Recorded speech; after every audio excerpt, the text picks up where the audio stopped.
Om Sahana Vavatu Sahano Bhunaktu Sahavidyan Karavavahai Tejasvinavadhitamastu ma vidvishavahai. Om Shanti Shanti Shanti. Om. Welcome back to our next webcast, our class on Atma Bodha. I apologize, we're a few minutes late. Also, we had to restart the stream. YouTube is doing some weird things to us, I'm afraid. And it forced us to cancel the prior broadcast and launch a new one. Anyway, hopefully you have been able to open up this new file, new video, and participate in our webcast. So, let me just make sure this is looking reasonably okay. All right. So, again, sorry for the delay and introduction. We continue today in our study of Atma Bodha. We are seeing the introductory series of classes, a series of verses, a series of 8 verses with which Shankara begins this wonderful text. And in the first 5 verses which we've concluded, Shankara begins with a process of self-inquiry for the sake of Atma Bodha, self-knowledge. And we discussed that quite thoroughly, but just to recall the essence of it, the purpose of Vedanta is to solve the problem of human suffering.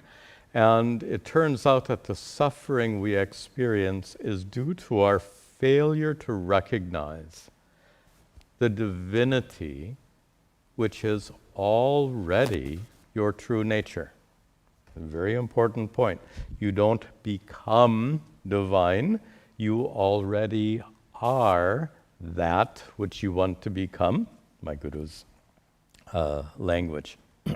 You already possess that which you want to possess, but that inner self, Atma, is covered, as we discussed at quite some length, covered by a veil of ignorance.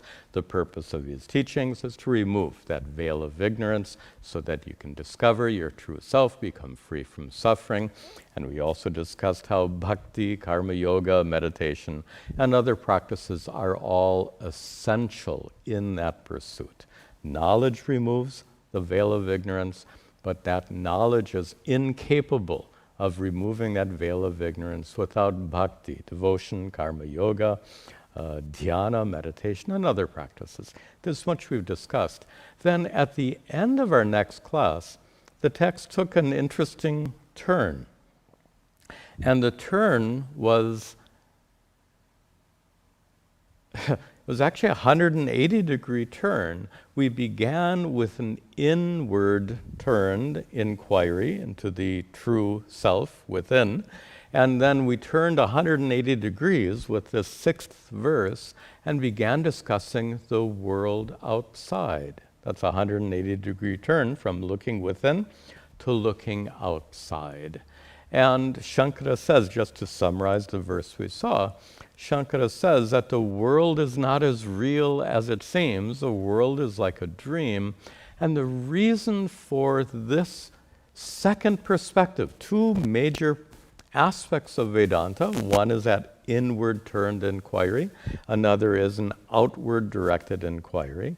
The purpose of this outward directed inquiry, outward into the world, is crucial because if the world, we ended our last class with this, if the world is as real as you, watch out.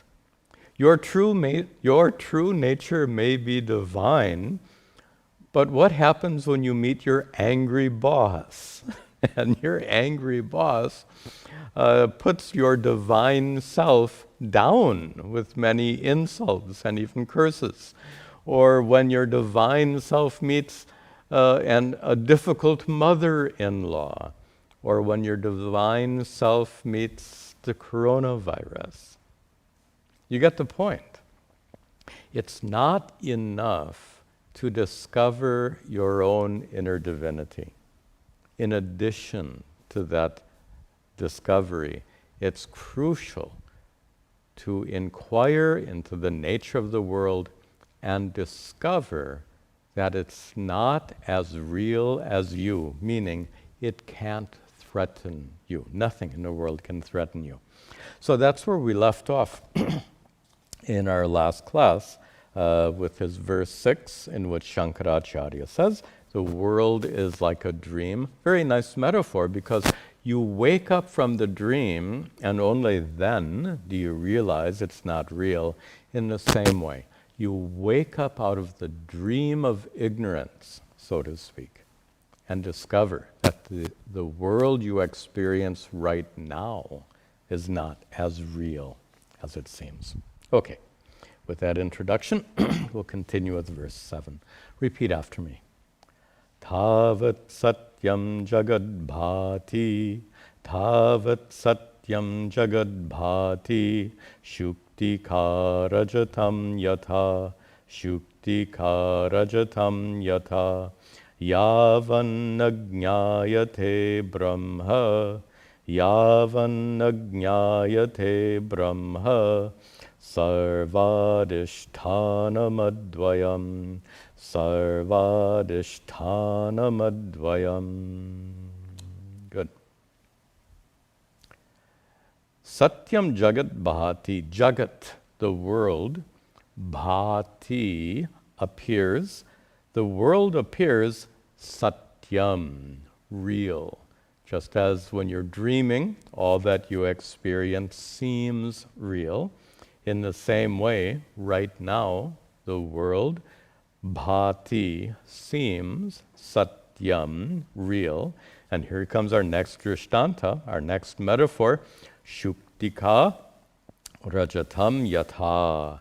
Yatha, just like shuktika, shell, rajatam, silver. This is a common metaphor used in Vedanta. Shell silver is a reference to a seashell you see laying on the beach that has a silvery color. I remember living in California. We had these what was the name of that shell? I can't remember. Sorry. Just on the tip of my tongue. Anyway, sorry. I lived in California for many years and enjoyed going to the beach. And there was a particular kind of shell that had a very silvery interior. Not the backside, but the inside was was silver in color. And it sparkles in the sun. So you can imagine walking down a beach and seeing this sparkly silver object laying in the sand, and you might very easily assume it's silver. Of course, it's not silver, rajata, it's actually shell, shuktika. This is the example that's given in so many Vedanta texts, like here in Atma Bodha. The point here is, it's not what it seems. Excuse me. It looks like silver, but it's not. In a dream, things look real, but they're not. Things aren't always what they seem. And the shell example is so obvious, because when you are walking down the beach, it looks like a piece of silver. It's important to make this observation. In modern times, our thinking is molded by science, which is good, but there is a misunderstanding here where we become overly reliant on what we see as being real. What you see is what you get. In fact, as a young engineer, that's what they told us when we're designing displays for a screen, you should design the display in such a way that the screen is what you see is what you get. And this is a common misunderstanding, because what you see is not what you get. You see the silver, you get shell. You've heard me give these examples before. You see the sun going down. The sun's not going down. The horizon is moving up at sunset.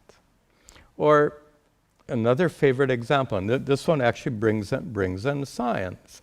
You see and experience something being solid. The solidity of an object, like the solidity of my leg, that's what you experience, that's what you see, that's what you feel. The point here is what you see and what you feel is not necessarily what it seems. The example you've heard me give before is science demonstrates very clearly that objects are made of atoms, and atoms, as you remember, are composed of little electrons that spin around a little nucleus of protons and neutrons, and in between the core of protons and neutrons and the spinning electrons, that atom is almost entirely empty space. Every atom is made of empty space, 99.999, some number of %, empty space, which means the solidity of objects is not what it seems. That's the point being made here. And the error in our thinking is to be overly reliant on what we experience as being the ultimate criterion for determining reality. What you see is what you get. We have to rewrite it. What you see is not what you get. What you see is an appearance. The shell appears as silver.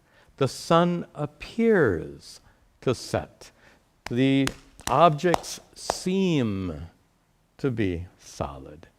We have to recalibrate our thinking so that we're not so overly reliant on mere perception. Notice science does a better job about this. So science analyzes an experience of solidity and makes you understand that solid objects are made of atoms, which are mostly empty space. We need to be more like the scientists who are so intelligent, they don't allow themselves to be fooled by mere appearance. In the same way, we cannot be misled by mere appearances. And that includes not just the sunset and the shell, that includes everything we experience, the world. Coming back to our verse. The world, jagat, bhati, it appears to be satyam, real, yatha, just as, shuktika, rajatam, just as that shell, which is still looking, what is that? Sorry, I'm still trying to remember the name of that shell we saw in California. I don't remember it. Big shell. Anyway, so the world appears to be real, just like the shell appears to be silver. It appears so, tavat, the very first word, tavat, as long as. And then that connects to the second half, yavat, as long as Brahma na jnayate. Brahma, we said before, Atma is the form we use. The dictionary form is Atman, but the spoken form or written form is Atma. Similarly, Brahman is the dictionary form, but Brahma is the form in speaking. Brahma, you might know that Brahma is the underlying reality because of which everything exists. And that's what Shankara says in the last line. He says that Brahman is sarva adhishtanam advayam. That Brahman is advayam, non-dual. We'll come back to this. And it is sarva adhishtanam, the adhisthana, underlying reality, foundational reality for sarva, for everything that exists. And this has to be understood. The verse then is the world appears to be real until Brahma, which is the underlying reality for everything that exists, until that Brahman jnayate is known. Na jnayate, as long as Brahman is not known, as long as that underlying reality is not known, the world appears to be more real than it actually is. We have several concepts we have to be clear about here. First is the concept of adhisthana, underlying reality. And the example that's used in Vedanta constantly is the example of a clay pot. The clay pot is an object that appears to you, but its underlying reality is clearly clay. Pot is an appearance. Clay is the adhisthana, the underlying reality. And because of that underlying reality, the pot appears. But now that word appear is crucial, because pot is the object that you see here, but the object, what am I really holding in my hand? And this is typical Advaita Vedanta thinking, so to speak. In Advaita Vedanta, we understand that there's only clay here. Please understand, there's clay in my hand. In addition to clay, what else is there? This is a little tricky. Now you say, well, I see a pot. Fine, you see a pot certainly appears. Is the pot something in addition to clay? And to make that very clear, if this clay weighs about 3 ounces, how much is added for the pot? The pot is not an additional thing over and above the clay. The pot is what in Vedantic terminology, you've heard this, Nama-Rupa. Nama, name, Rupa, form. The pot is Nama-Rupa, it's name and form. A name is not a thing. A form is not a thing. Clay is the thing. Clay assumes this name and form, and we call it pot. But what is it really? Really speaking, this is clay. So we now have 2 perspectives. We have the perspective of appearance, where we see nama and rupa. We see an object with name and form, pot. That's one perspective, the perspective of appearance. Then the second perspective is that of the underlying reality, adhisthana, and here the underlying reality because of which the pot exists is clay. These 2 perspectives are crucial. We have to understand them clearly. We use, there's certain language we tend to use a lot in Vedanta. Many of you know, but let's make sure we have our language right. Already you understand that just as clay is the underlying reality because of which this pot exists, in the same way Brahma or Brahman, we can use either form, Brahman is the underlying reality because of which the universe exists, Jagat. Clay is the underlying reality for the pot.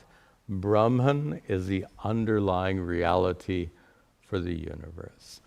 The pot is an appearance, name and form. The universe we experience is also an appearance, countless names and forms. Then we introduce one more term. Let's introduce it now. We'll be using it quite a bit. The reality of the clay, we call it Satyam. Satyam is a word that means real. So we say that in this metaphor, clay is Satyam. The reality of clay is Satyam, real. Then we need another word to describe the reality of Nama and Rupa. Now you can't say that Nama and Rupa, name and form, you can't say they're unreal. You experience them. So to say that clay is real and name and form is unreal is not quite right, because if it's utterly unreal, then it becomes like the elephant I'm holding in my hand. The elephant I'm holding in my hand is unreal. Clay pot, name and form, is not like the elephant I'm holding in my hand. You experience this pot. So we need another word. We can't say unreal. Instead, we use the word Mithya. We say that clay is Satyam, the underlying reality, and pot, Nama-Rupa, name and form, we say is Mithya. Now, Mithya is a very tricky word to translate into English.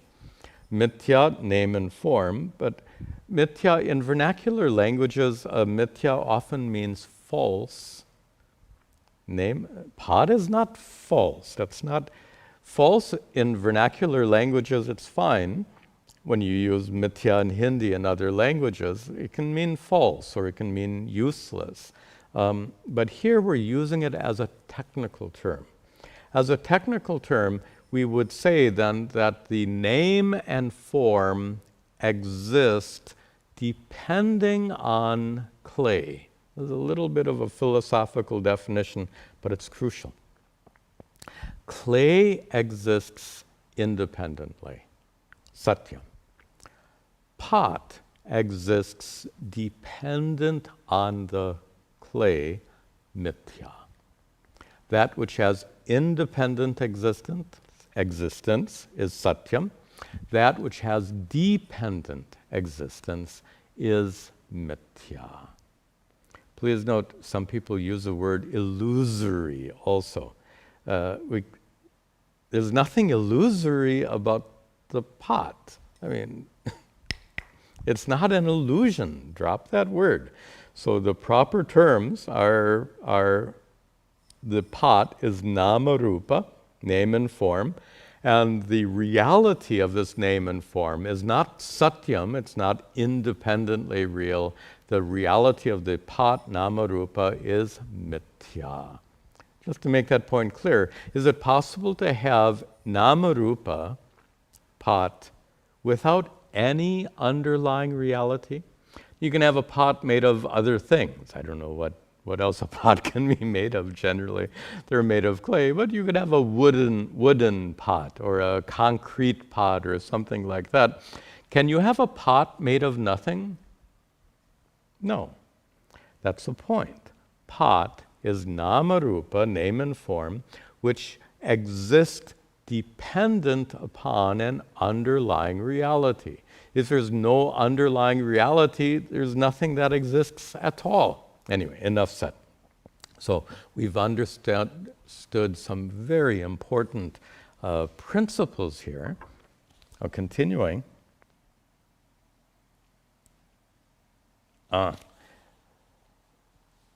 Let's finish the verse, and then I want to make one more important point here.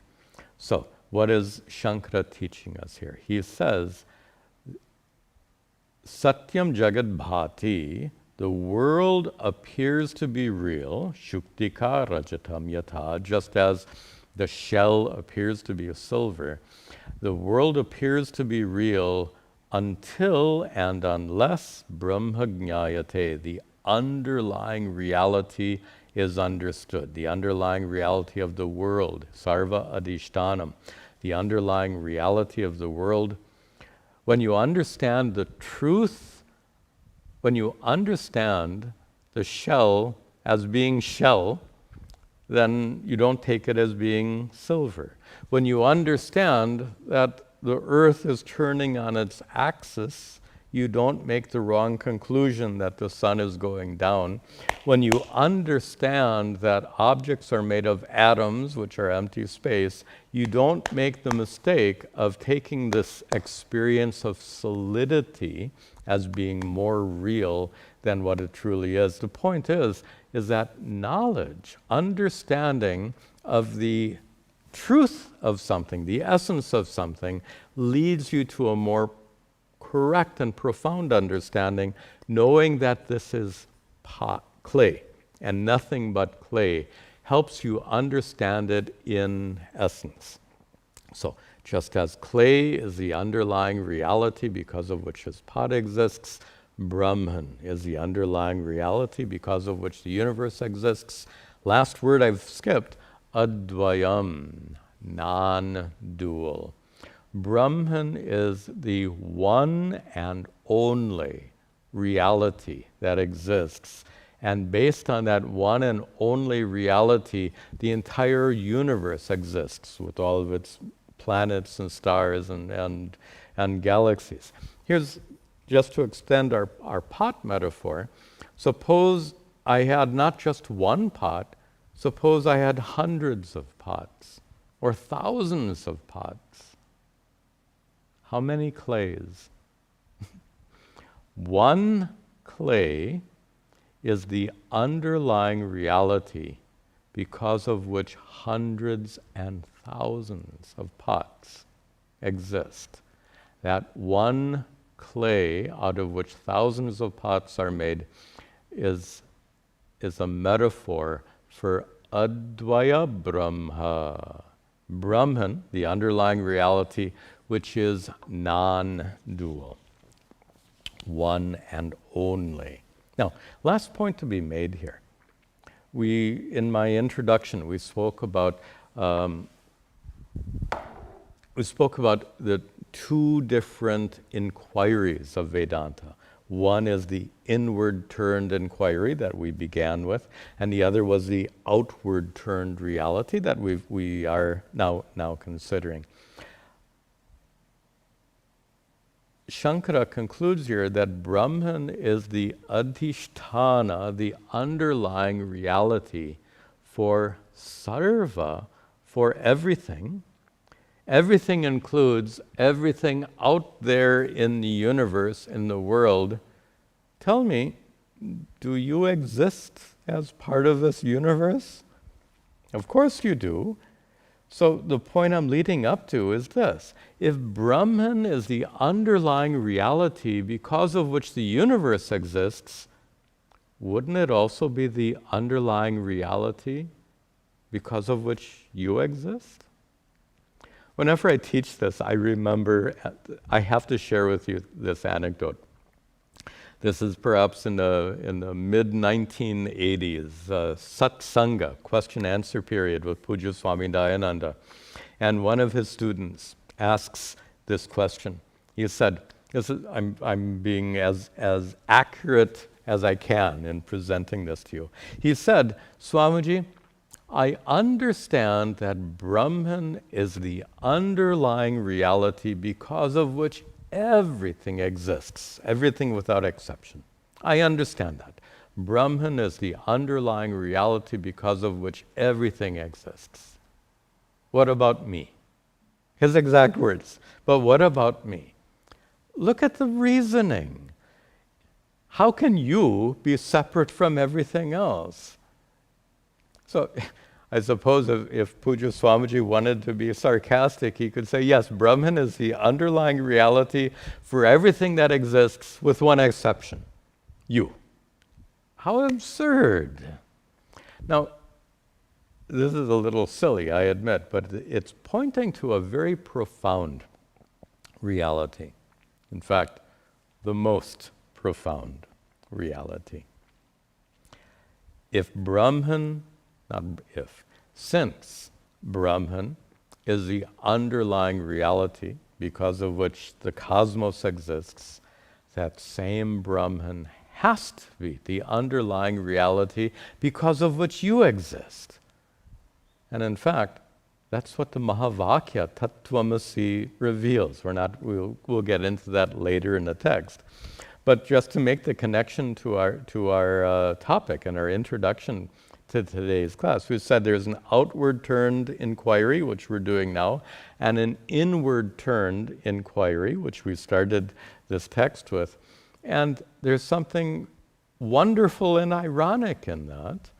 And the wonder is, by inquiring into your true nature, you arrive at the exact same truth as when you inquire into the underlying reality of the world.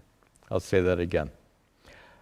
When Vedanta leads you on this inward turned inquiry to find the truth of yourself, and when Vedanta leads you on an outward turned inquiry to discover the truth of the universe, you discover that the truth of yourself and the truth of the universe are one and the same. That one Advaya Brahma, non-dual Brahman. This is the ultimate truth revealed in the Mahavakya. And just an image, another metaphor, not Shankara's metaphor, a modern metaphor, because suppose you got on a plane, an aircraft, jet, and you flew due west. Suppose I got on another jet and I flew due east, and I mean exactly east. You flew exactly west, I flew exactly east, and we kept flying for about, 15, 20 hours. Where would we end up? We'd end up in the same place, right, on the other side of the planet, because we live on this globe. It's just an image to show that going in different directions, you can end up in the same place. That's my point. This inward turned inquiry to discover the truth of yourself leads you to the same truth as the outward turned inquiry that we're currently engaged in. The same reality, the same Brahman. Okay. One more verse. Repeat after me. Satchidatmanyanusyute Satchidanandanusyute Nitye Vishnau Prakalpitaha Nitye Vishnau Prakalpitaha Vyaktayo Vividha Sarva Vyaktayo Vividha Sarva Hatake Katakarivata Hatake Katakarivata. Wonderful teachings. Excuse me. Start in the third line. Vyaktayaha, manifest objects. In Sanskrit, vyakta means manifest.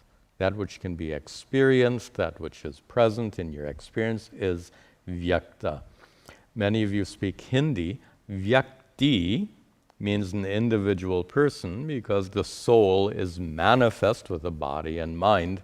Here, vyakta. And vyakti is actually the word. Vyakti becomes plural. Vyaktayaha. Individual beings. Vividaha. All kinds, various individual beings. Sarvaha. And again, when I mentioned before, when I break the words apart, the spelling changes. So vyaktayo becomes vyaktayaha, breaking the words apart. And sarva becomes sarvaha, breaking the words apart. Sarvaha, all. vividhaha, various, vyaktayaha, all various individual beings and objects. What about them? Go up one line. They are all prakalpitaha. Prakalpita means projected, and that's quite a nice translation. All things that exist are prakalpitaha. They are projected or created, and I'll have to explain that.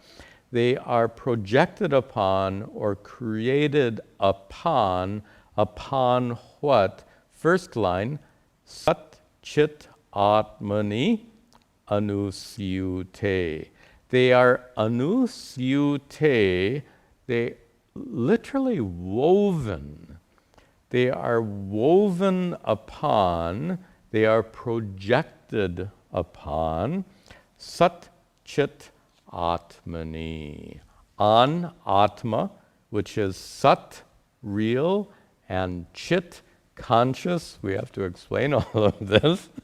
On that Sat Chit Atmani, that underlying reality, which is Nitya, eternal, and Vishnu, all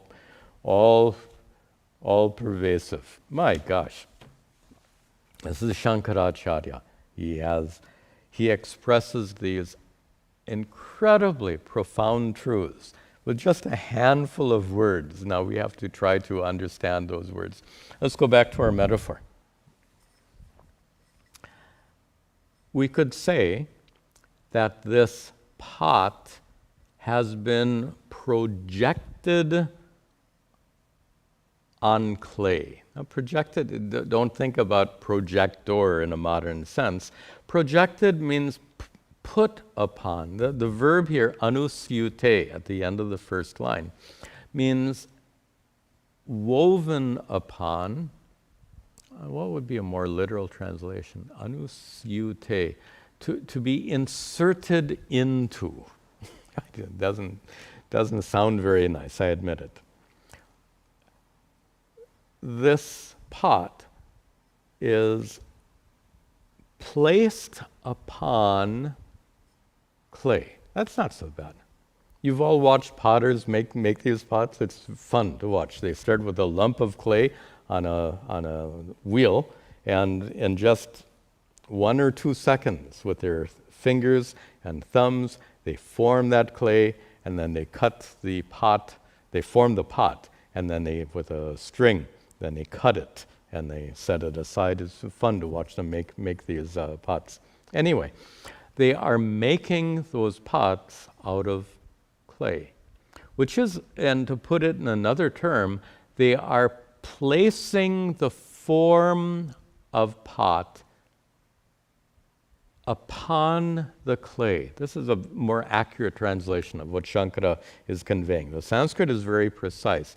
It's a little hard to get the same precision with English. So the potter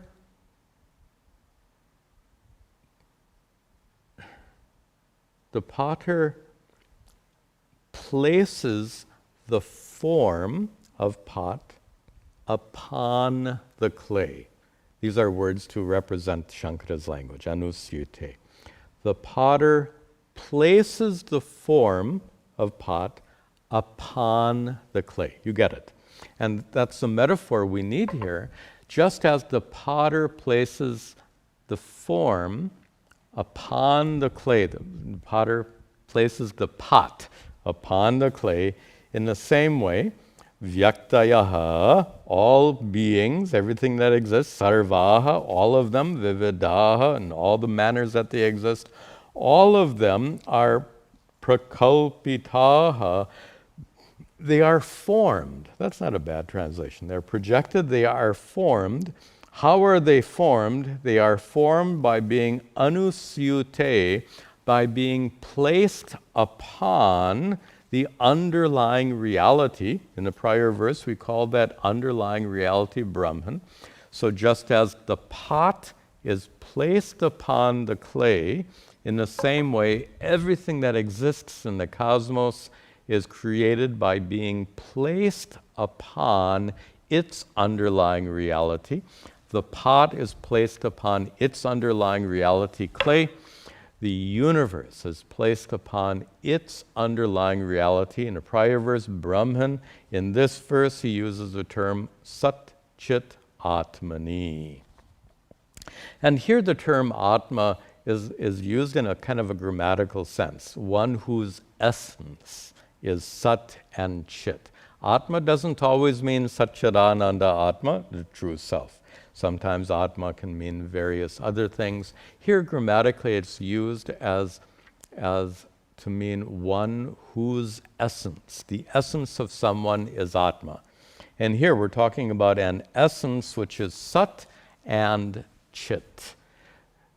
The universe is placed upon an underlying reality whose essence is Sat, real, and Chit, conscious. There's such an important point here, and something also that will distinguish Vedanta from science. Science seeks an underlying reality for whatever exists. Science will analyze objects and go deeper and deeper. So science will analyze the clay, and the clay is made of minerals. The minerals are made of molecules. The molecules are made of atoms. The atoms are made of particles. Those particles are made of other particles. Science is engaged in this pursuit of an underlying reality,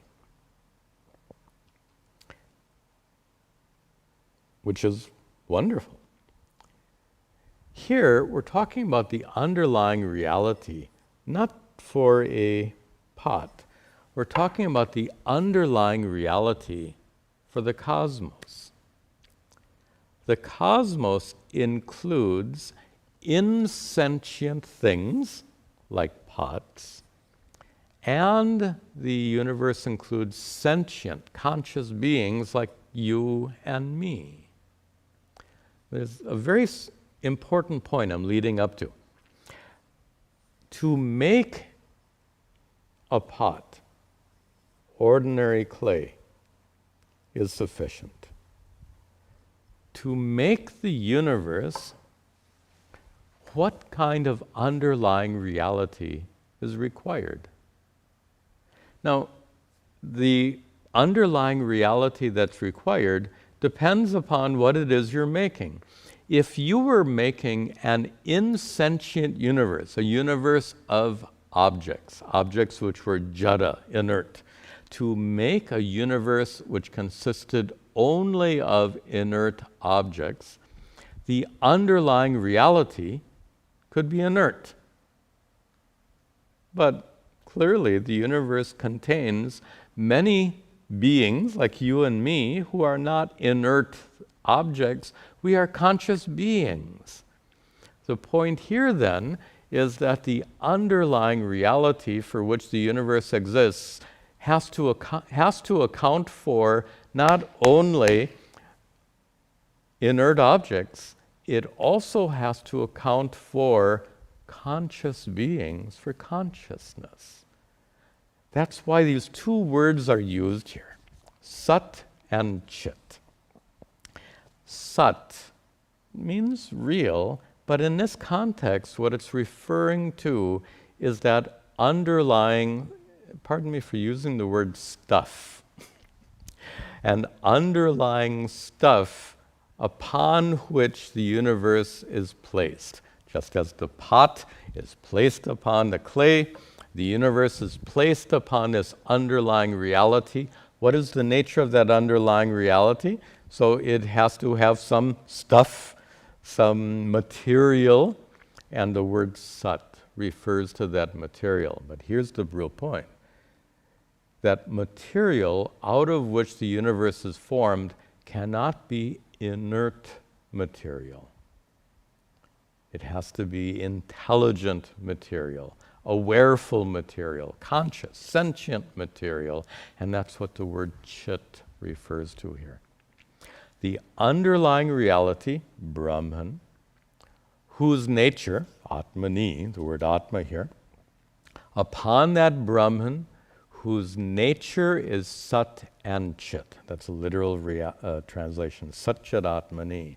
Upon that Brahman, whose nature is Sat, accounting for the materiality, thus the substance of the universe, and upon that Brahman whose nature is Chit, conscious, awareful, intelligent.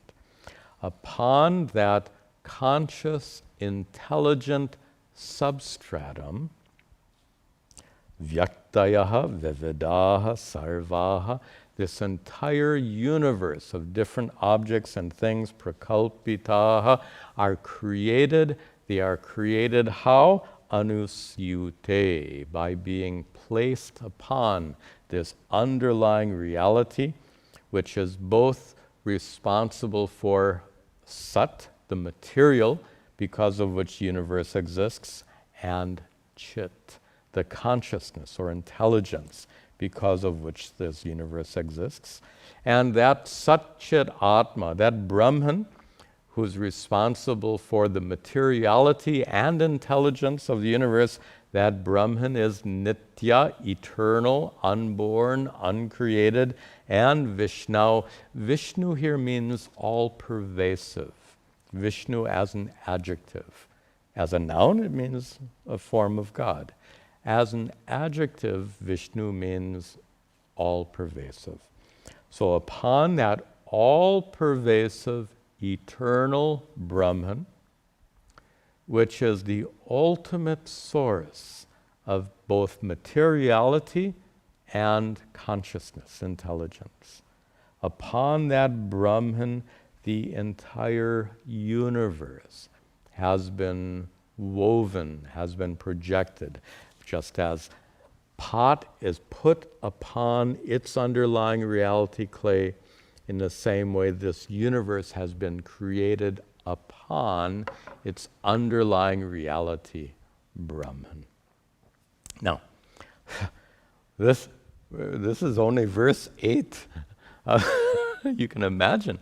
This Atma Bodha is indeed an introductory text, but what is the subject matter Shankaracharya is introducing here? It's an extremely lofty, profound subject matter. So, we can handle it, we'll take our time. He ends the verse with this wonderful metaphor about that underlying reality. So he says that, to paraphrase the first 3 lines, all objects, all various objects that exist in the universe are prakalpitaha, they are created, they are projected anusyute, being placed upon its underlying reality. The underlying reality being Satchidatmani, being Brahman, the source of materiality and intelligence or consciousness. That Brahman who is Nitya, unborn, uncreated, eternal, and Vishnu, all-pervasive. And then he gives a metaphor. Just like hatake katakadivat. That vat affix is telling us it's a metaphor, just like. Just like kataka. Kataka is a bangle, you call it, bracelet. Adi meaning etc. Katakadi.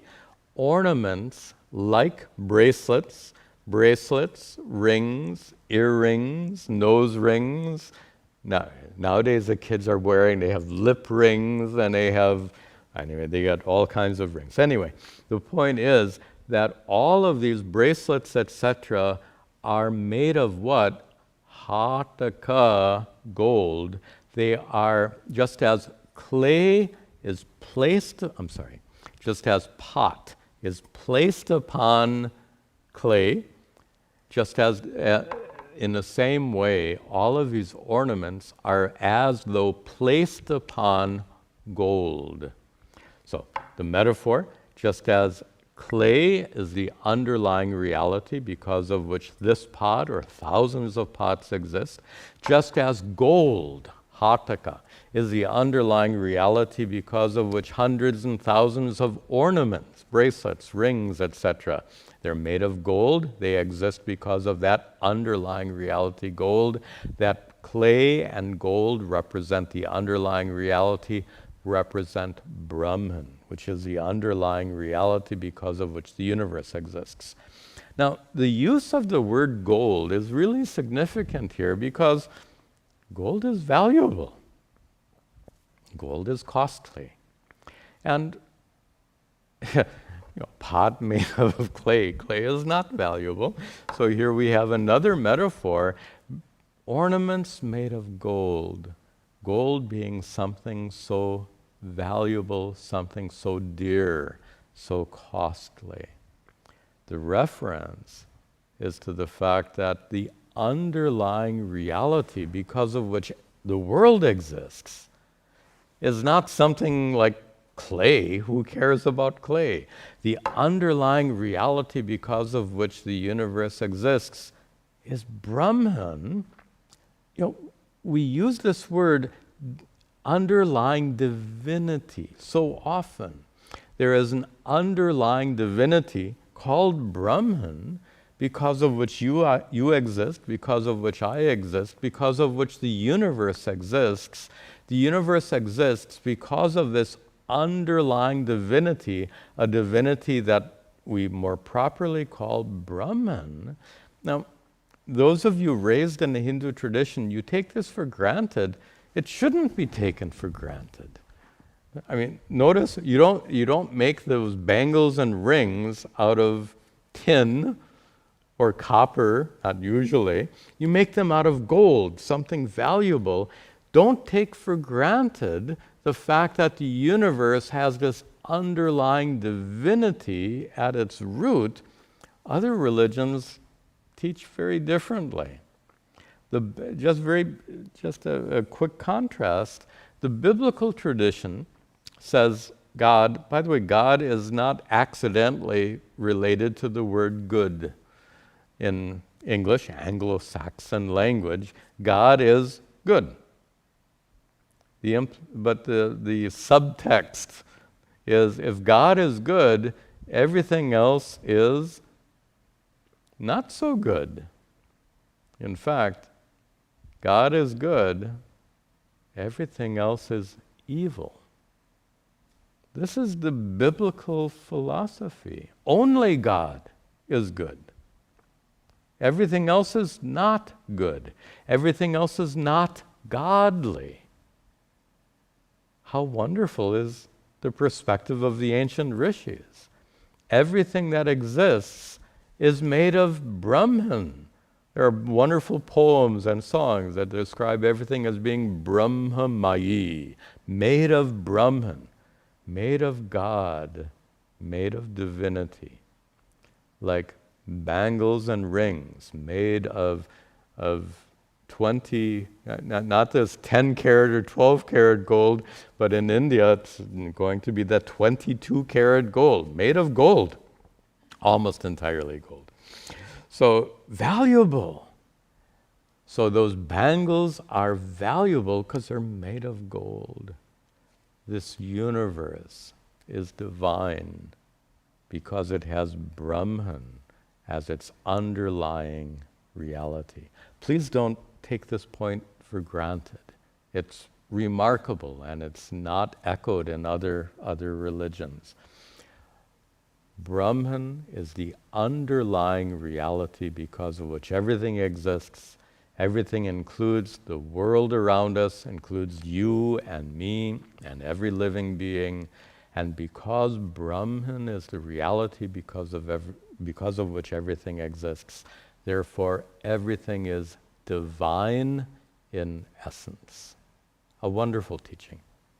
We'll continue in our next class. Om Sarve Bhavantu Sukhinah Sarve Santu Niramayaha Sarve Bhadrani Pashyantu ma kaschid dukkha bhag bhavet, asato ma sadgamaya, tamaso ma jyotirgamaya, mrityor ma amritangamaya. Om Shanti Shanti Shanti. Om Tat Sat.